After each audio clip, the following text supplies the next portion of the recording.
We are live. Yes, we are live and we are well. How are you doing? I am doing very, very well. Thank you very much. I just feel great. Life is going well. Knock wood, or bless God, either way. I'm happy and I'm healthy. And so all good. How about you? No complaints. Launched a bunch of programs, working with a bunch of athletes, really focused on impacting and empowering. So I'm right in my space and in my zone. So I can't Uh-huh. complain. Yeah, well, one of the things about life that's really incredibly important is that you're doing what you're passionate about. Mhm. And so one of the things that I love about being in conversation with you is that you're a person that is like really fired up and passionate about the things you're doing. So always an uplifting thing to be around you. Well, thank you. I am so excited. And I reflected on our call, our conversation last week, was it, or the week before? And being present now, be here now. It was a very Be here now. simple, in your face way of thinking that I may do it, and I do it, and I'm practicing being more present every single day. Hmm. But sometimes we just complicate things, right? We let ourselves take ourselves on tangents, and at the end of the day, it detracts from where we're going, and it takes us away from being present. And it's probably one of the best pieces of advice you've ever given me, because Hmm. it put a mirror in front of myself to say, okay, well, we're talking about it, well, we're walking it, but are we walking it 100% of the time, or select Hmm. parts of the time? Right? It, Hmm. it goes off the inner self. And when we're talking about merit versus trust, and when we're talking about, all in, fall forward, fast, all of this is an encapsulation of where we're going, and we're elevating this conversation. But all of these individual pieces, all of these tools and dialogues that we're having is all around being present now, doing the inner work required to get you to the next bottom of the next top so you can be a world champion. Yeah. Absolutely, and there's an even inside of the be here now conversation, which is all about who you're being in the moment, because all we've got is this moment. Mm-hmm. You know, we don't have we don't have the future, and we don't have the past, because if you're late, we got now. Up too late, we got now. So it's all about all you got is now. And there's a formula. And the formula to be here now is be, do, have. I So like be that. here now. And as you're being here now, do what you're doing and be there, be present to it, so that you have what you've earned, or what your outcome is. Be, do, now. No, be, do, have. Uh, See, most people have it this way. They have it that, well, once I get this is once I have this, Mm-hmm. then I will be that. And that's not the way it is. Or they will have, if I do this, I will have that, and then I will be this. Not that. The Got it. way that life works is be, do, have. Who you're being unfolds into your actions and informs your actions, and then your actions cause your results. Be, do, have. That's the order. And when you get stuck and you get in a kind of a loop, in a stalemate, it's Mm-hmm. because you're doing do, have, do, have, do, have, do, have, and there's no being driving it. I really So like that. being, as in be aware in every moment, be here now, do, have. I really like that. That Yeah, resonates big time, because yeah, there's yeah. many times where I've been out of order, and that's Well, probably thrown me off. yeah, it does. And you know what? You get sick. You And I you used injure to. yourself or you get sick. And I used to, whenever I used to go on a vacation or anything like that, I would just get sick. I would never be able to enjoy it. Yeah, Wow. you certainly weren't being there now. I know. I know. But I knew that was a catalyst for me to ask for help, right? To get mentors, sponsors around me Well, to do things differently. it's everywhere in our life too. You know, you take a couple that is married, and you know, I'm going to say this, and it's going to sound a little strange, but they're after a while, it's kind of like they're making love, but she's doing the laundry. You've said You this know, before. Yeah. you know, and it's like, no, the way you do it is you do the laundry when you do the laundry, and you make love when you make love. Be here and now. Yeah. Interesting. And it resonates pretty interesting to something that I've been reflecting on too. So as I talk to many different athletes, corporate athletes, anybody who wants to better themselves, anybody who is more high performance in terms of mentality, we're always on the search for that next thing, right? The bottom of the next top, the bottom of the next top. And we're always trying to get into these rooms. And I challenge why people want to be in rooms first, right? Instead of, well, I just want to get access to the room. But why? What does it align with your values, with your principles, with where you want to go, right? So I'm starting to be a little bit more reflective with each individual interaction instead of just assuming that it's where it's at. And then we progress to, well, okay, once you get there, right? Like once I empower 1 billion athletes, then what? Then what? Yes. Then what? And I had to pause because I didn't have a great response. And most people don't have a great response. So if you're an analyst and you aspire to be a CEO and you want to be in every room a CEO's in, or a director or a VP, because those are the steps, you get so hyper focused on that outcome that you're losing those individual journey moments each day of being here now. And then going off of what you said, be, do, have, and you're missing the 1% gains that culminate into those bigger aspects that unlock these doors, that it has nothing to do about an actual room itself, but more about what are those experiential skills, what are those relationships, the relationships based off of merit versus those that you're doing on the adolescent side of trust, right? It's not just a personal thing, it's a professional thing. So what's your take on that? You know, success is that infinite game. We have the vision to put out there, whether we want to, whether it's a position, whether it's empowering, whether it's impacting, inspiring, whatever it is. What's your thoughts on the actual individual journey? Because I always think the journey is for the soul, the outcome is for the ego. The journey is for the soul, the outcome is for the ego. Wow. Well, it reminds me of a Jungian quote that I ran across the other day, and I want to come back to it. And it's about your soul. Jung said, your soul wants recklessness, not wisdom.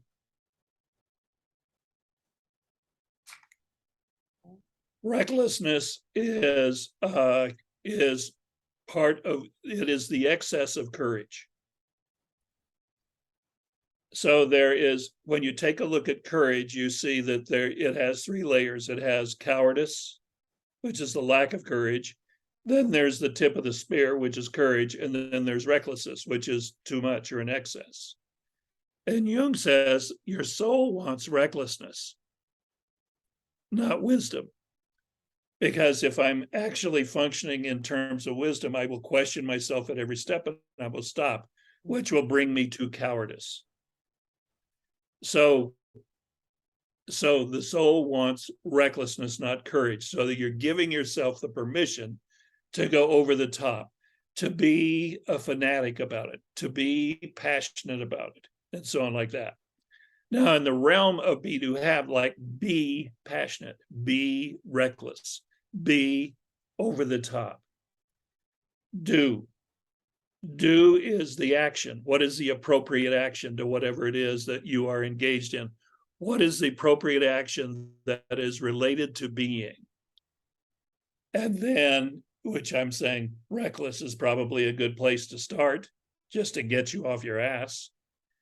And then there is the have, and the have is the fulfillment.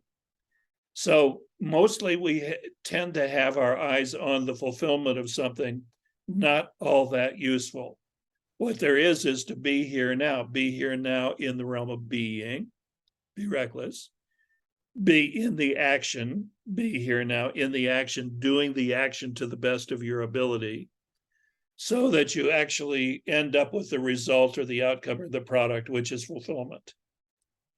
So you have this case of this person who's the analyst who has eyes for being the CEO. Mm-hmm. And they're taking a look at the linear steps of going from, okay, become a supervisor, be a manager, be a senior manager, be a director, be an executive VP, and then get yourself into it and become the CEO. All you can do at every level is be here now. And all you can do at every level is be the analyst. Do the actions that are appropriate to being the best analyst.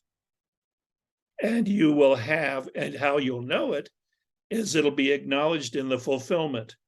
You're doing a great job as analyst. We need to move you up. You don't move yourself up. You move up as a function of people acknowledging that you're doing a great job at the level you're doing. So you do want to be in a kind of a career conversation where there is room to move up. And if you're not there, you need to change jobs and get into a place where they're looking to move people up. Then it's simple. Be here now. And be do have. Yeah, I like that. And it also is very synonymous with the sports industry right now, right? The landscape is Yes. changing, name, image, likeness, right? So athletes are an ecosystem, an enterprise, a business, but yet they're there to win. And then you have a transfer portal where if I don't like my coach, if I don't like my system I'm in, I can just leave or I can go into the transfer portal. So I think what's interesting with that is because it's easier to move, quickly if you don't like something, right? Or dangle the carrot of some business opportunity. I feel athletes are really shortchanging their be, do, have, and being here now because in life, you don't always get to choose who your boss is. Now, you can choose how you react, Yeah, but what's that's right. happening is they're misguiding that they're really making the choices because at the end of the day, if you do go into the portal, not a lot of athletes actually get picked up in the portal. And then you can go from having a scholarship to nothing. No one talks about that, right? Same thing. If That's right. you leave a job, you either have to be in parallel looking for something. And I want you to have the courage. I want you to be reckless. I want you to go after your passions and stuff. But at the same time, sometimes you need to really understand, are you really looking at the full picture? Or are you just That's dealing with right. one manager, not a leader? And there are other leaders that could champion on your behalf that maybe you do a horizontal move, right? Or maybe you stick it out. So when do you think is a good pulse, John, of where you kind of fight the good fight to really understand, are you in the war? Or is it time to really move yourself into another cultural ecosystem? I think that's really a great question, and it does depend on the position on the team and where you're playing. However, I would say as a general rule, Mhm. rather than looking at it as the individual, am I happy? Am I getting what I want? It is the where you look from is what I'm doing actually advancing the cause of the team? Is what I'm doing, is my role, are my actions, are my behaviors actually something that is forwarding the cause of the team? Mhm. I want to give the case of a number of years ago when the Boston Celtics were dominant. When they were dominant, they had a six-man named John Havlicek. So John Havlicek was anybody's first team player. He was a forward and he was anybody's first team player. But on the Boston Celtics, who were the I don't know, 10-time world champion out of 13, something like that. They Havlicek was the most valuable sixth man. He created the position as a position that really makes a huge difference, and he advanced the team forward. Now it's many years later, it's 25 years later, but he's still remembered as the greatest sixth man that ever was on the greatest team that ever was in the game of basketball. So the question is, am I actually fulfilling on forwarding the mission of the team in a way that and inside of that, I'm doing be, do, have, I'm doing be here now, and I'm doing my job to my best ability as I get called on it. If you've got that kind of a position, then you're building something, and you're building a future, not only for you, but you're building a future for everybody that you're participating with. So the question that you're asking me is, when I take a look at whether it's now or move on or this is it, Mhm. I would have to take a look at, am I fulfilling on something that in be, do, have, and be here now is forwarding the action of something that is bigger than me, bigger than all of us, really a bigger deal? Or is this something that it's a small game and I need to move on and find a bigger game? Bingo. Bingo. And wow, well said. Like borderline speechless, which that's hard to do with me. It's hard to do. But it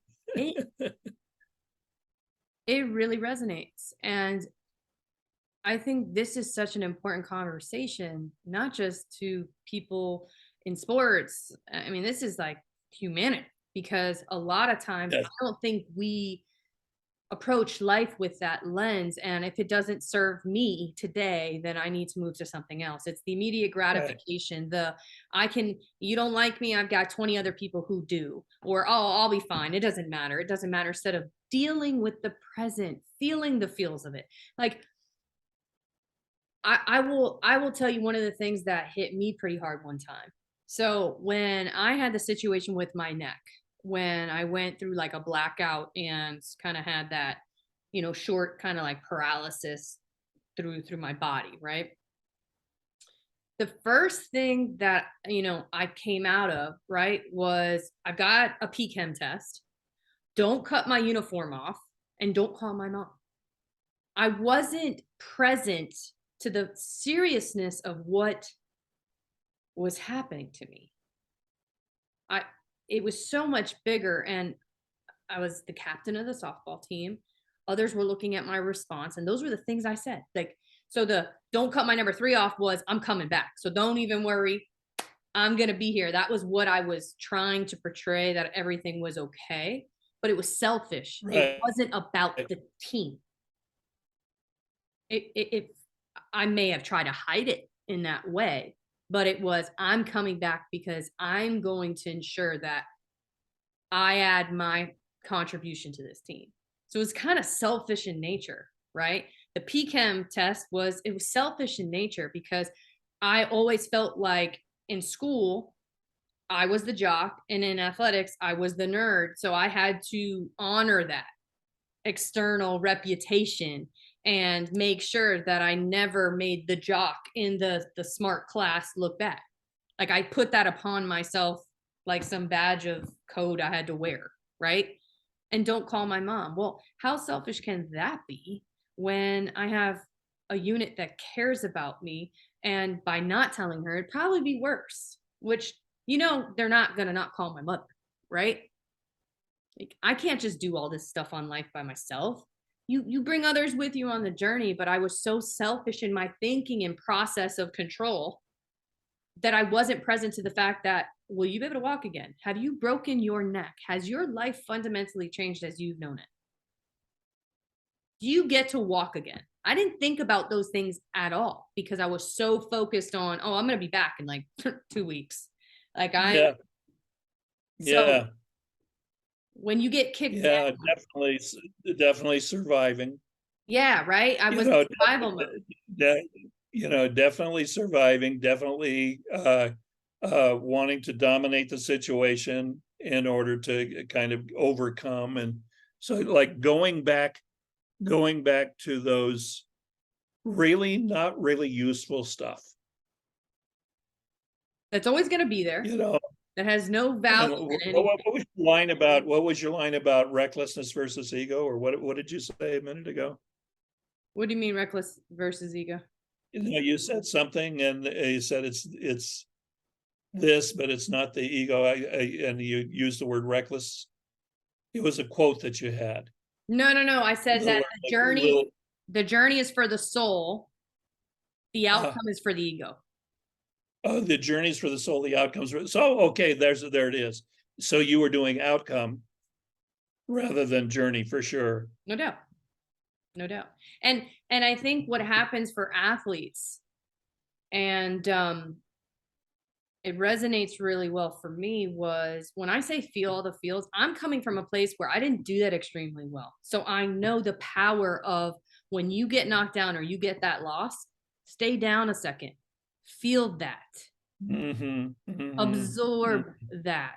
Don't just get back up and not take the lesson, take the understanding of the magnitude of what just happened, what a learning opportunity you had, right? A lot of times we just try to get back in it, and we're really not absorbing the be here now, the be do have of being so present and keenly aware to that loss, which can culminate into an even bigger win in life, less about the game itself in sport.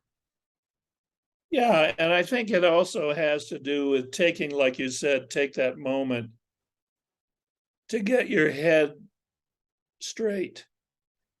You know, the first time that Mike Tyson was knocked down, well, that was a shock. And it was a shock to him. It was the first time he had been knocked down. But I'll tell you what he did. He took an 8 count. And he sat there and he figured it out. Mm-hmm. And in that very brief 3, 4, 5, 6, 7, he figured out in that space of time, he figured it out. Then he got up and he knocked the guy out. But he got knocked down. And rather than just jumping back up and then walking right into it again and getting knocked down again, he took an 8 count. I think there's good coaching in that for all of us. When you get knocked down, take your 8 count, figure it out, and then get up and then go to work and be effective. Yeah. And that doesn't make you weak. That actually shows a strength No, because you're it absorbing. makes you smart. Yes. And it makes you aware of the situation at hand. Yes. And it's Yeah. not when I say See, the stay thing down.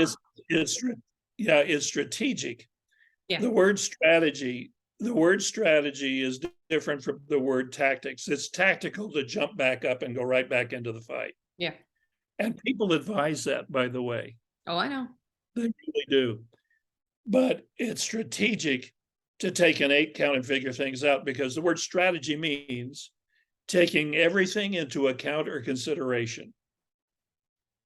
Tactical means just kind of like getting things in order. Okay, let me get up and get this thing in order again. So when you get knocked down, don't be tactical, be strategic about it. Take a moment, figure it out, get your head straight, and then go back and do something that's effective. Yeah, I mean that I like that. Take your 8 count. Take your 8 count. And an 8 count doesn't mean a month. It doesn't, sometimes you may need 24 hours. Fine. If something dramatic happened to you, feel that, right? But don't stack up those days of nothingness, of being in your feelings. Listen, it's dialed into the system if you think about it. You know, when you're a junior in high school, Mm-hmm. and you're an out and out asshole in the classroom, they toss you out of school for 3 days. Mm-hmm. That's your 8 count. Yeah, you're right. Let's go out, figure that out, figure out what works You're and right. everything, and then come back and get your head screwed on straight and complete your year. Do your fighting somewhere else. But how many people do that? No, they want to fight about it and they want to come back and they want to be right and everything else like that, and get themselves tossed out again. Get tossed out again and you're out. Yeah. So you want to take, there's a reason that life dials in, take a little break here and figure yourself out before you step back in, because what we're interested in is you being more effective in the world of the things you're doing. And the reason that you're not being effective is because who you're being just got his block knocked off. Yeah. And I really, really like about focusing on the areas of where you fit in the broader scheme, where it's Uh-huh. bigger than yourself. It's bigger than any multiple people's self, right? It really is truly a visionary place that we're all going, and you are one piece of the whole pie, instead of being so self-absorbed and thinking that you're the catalyst that's driving every aspect of it. It's, what are you in the unit, what are you in the system? And if you are the only one really dialed in to be able to get things moving, you're really not in the right room. You're really not. Not in the right room. And Yeah, you really need people around you, for sure. yeah, and I always Yeah. see that it's funny because as I am progressing to different sports, individual sports versus team sports, as they like to segment everything. And I'm like, individual sports are not individual sports, gang. Not at I all. said, do you Not at know all. the village around and the tribe around that individual actually partaking in the sport itself? It's probably more than a team sport. If you You think, know, I will tell you, I saw something just amazing the other day, a video the other day. Now it goes back several years, but this was uh, track and field, and this was women's track and field, okay, and this was the 110 intermediate hurdles, 110 yard or 100-meter intermediate hurdles, women's track. And the team, I don't remember who it was, I think it was Georgia, only had three girls that were able to actually do the hurdles. And so they didn't have a full complement of four runners. mm-hmm. A woman who was a shot putter came over and did the 110-meter hurdles, run up to it, step over it, run up to the next one, step over it, run up to the next one, step over it. She ended up, everybody had finished and they were finished and done and everything else like that. And then she finally finished, and she was probably 15 or 20 seconds behind the last person who finished, but she scored points for her team. That was her goal for the team. Yeah, wow. I thought there's an amazing, I would hire that woman in a heartbeat, because she's got her head screwed on straight about, she understands what's the purpose here. Yeah, I love that example, and it also goes like very synonymously with in softball. You could be a power hitter, a 3-4 hitter. Doesn't mean you always have to hit it out of the park. Sometimes you just need a single to gain the momentum for the whole team. Right, right, And sometimes that's right. what you need. Sometimes you actually don't need the run itself as much as to show others that they too can do it by you leading the way. Yeah, yeah. That's really what leadership is, isn't it? Yeah, it is. It's really like right at the heart of it. It is. And it's making those very conscious choices that it's really not about you. It's about your fit in the unit, and you know, you doing your part in society, your Yes, contribution, right? And that's been where I've evolved too. But I that's a huge part of the, lesson that you are there to learn when you've been hired as an analyst. People go and they get their MBA and then they go to work for somebody. And the very first job they have is they have a job as an analyst. And I have seen so many young, brand new MBA grads, who definitely are clear that they should be the CEO, and watch them just chafe and maybe quit and stuff like that. And they don't get that they're being watched to see how they are actually be here now with being an analyst, that they're actually doing what there is to do in order to get the outcome so they can get signed off on analyst and move up to supervisor. Yeah, and one of the areas that I learned pretty quickly was I was doing the analyst work, but I also wanted more. I wanted more. I want more. I want more, right? Because I'm a lifelong learner, so that's always been in me. I've always been curious, right? And I was a bull in a china cabinet, like no other when I first got in, right? I'm an athlete. I can do hard things. And what was happening was I wasn't fully being here now, and I would make sure my role was done at the highest and best, no doubt, but I also was stepping in other areas that really took me away from being present to the individual aspects of learning moments. And I was Mm-hmm. so concerned about results, Mm-hmm. results, results, results, results, here, results. I'm part of that. My name's on that. Right. And what I realized very quickly was I had my name on 100 different things that were all extremely successful, but yet I still never got the title change. Why? I always said, "Well, why? I'm on the right side of the bell curve. I'm top 2%.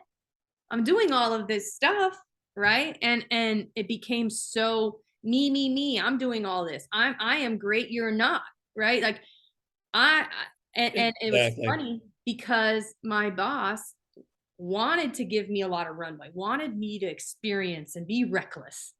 That's what was so great Mm-hmm. about him. It really made him uncomfortable to allow that because he's a data-driven person and I was a creative. I was thinking different ways. So he was meeting me where I was at, but I was not meeting him where he was at and There you absorbing go. the being here now, the be do have. And it was out of order for me for so long that I had to reel it back. And I had to understand that they were putting me in positions because I wanted to do it. I wanted more. But the reason I didn't get the shift faster wasn't the lack of being able to lead. I could run a business, but it was how can I be so present and keenly aware now? Because when I have people management, responsibilities, you work for them. How many people do you work for versus right Yeah. being me, me, me? And I never connected that until later, right? And I think that was a good lesson for me that Yeah, really it's a huge lesson. It's one of those ones where in a certain way what happened is you unscrewed your head and rethreaded your neck so ah, you could screw your head back on straight.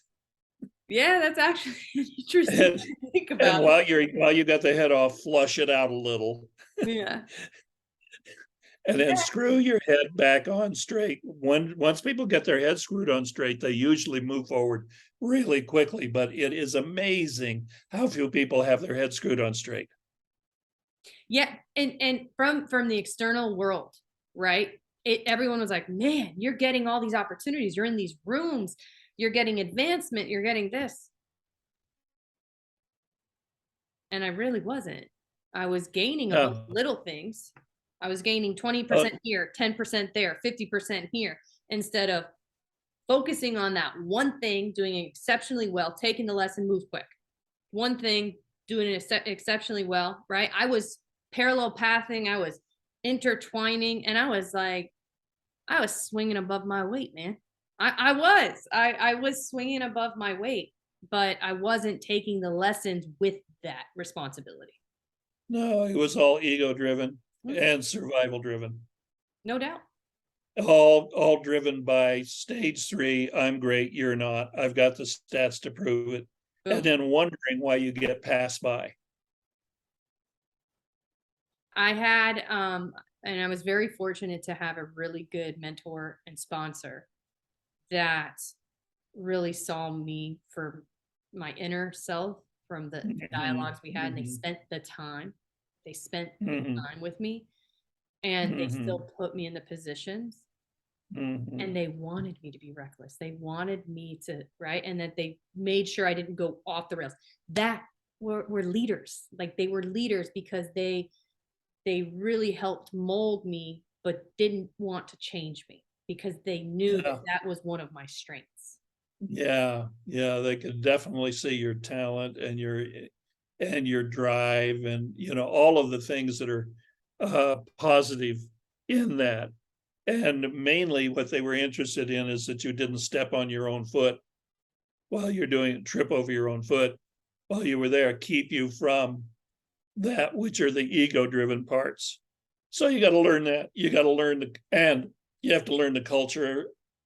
You have to learn the wants and needs, Oh yeah. and, the wants and needs of the people you're working with, and then how do I fulfill on this in such a way that it is actually forwarding the action for the team itself? So I this conversation we could have for days because I love Yeah, it's a big one. it It's is a a big big one. one. I think we should explore and discover more aspects of this. Well, it's basic to everybody, Mhm. and it's basic to every time that you change your position or change your job. You're learning at a different level of your culture. Or you're going to a new culture and you need to acculturate and you need to actually get to a point where you're demonstrating mastery in your culture. Yeah, you're right. And it also goes back to the different stages of learning, right? Some when you go Mm. into these new positions or these new cultures or new ecosystems, whatever fancy word you want to use, you may be unconsciously incompetent. You may not know what you don't know. And Yeah, it would certainly be smart to assume that. and for some reason people don't want to because they No, think it's, oh, I just don't know anything. Well, I know enough, I know a little bit, right? No, be in the I'm unconsciously incompetent and let your curiosity and start with your peripherals to understand where can I acquire knowledge, where can I learn from others, what's the tribes look like, right? What really is fundamentally happening? It's such an opportunity to actually be unconsciously incompetent where you're not swayed by different influences and things. Like learn, build from there at each well, stage yeah, you it's like your feathers for Thursdays. It's about discovery, go. Mhm. and it's about really discovering where it is. Where is it that I'm unconscious that I am incompetent? Yeah, And it's always going to be something that's ego driven, and it's always going to be something that's stage three. I'm great, you're not. no doubt. And I really like how you brought the be, do, and have within Hmm. the broader be here now. Useful, It's really useful way beyond of putting it. useful, and I can just see so many different talks on that I should be incorporating with athletes because I think a lot of times we get out of order with that and we feel like we're chasing ourselves. We get tired, bogged down because we're not understanding the order of operations to that. And the being, the action, and the actual results side of that, it makes such clear sense. And when you break it down like that and break down that playbook, then you're able to really look at the situation at hand and be able to actually reflect on it instead of just turning your wheels, not knowing why you're tired, why you're bogged down, why you want to change roles. All right. It forces you to think a little bit, which I think is a good thing. Yeah, it is a good thing. I think it's a good It thing. is. It would be good to have thoughtful people doing what they're doing. So, as ever, I think we're going to build off this one, and obviously, I want to continue the conversation on merit versus trust, the Sure, me relationship build. too. Yeah, It's I think that the kind of conversations that we have, Sammy, are so rich, and we could just tease them out and tease them out and tease them out. And so I just say it's a real privilege to have these kind of conversations with you, and I really am honored to be able to participate with you. same, and what we build together, and uh, it's just so much bigger than ourselves. It really Yeah, it is, is. and It is.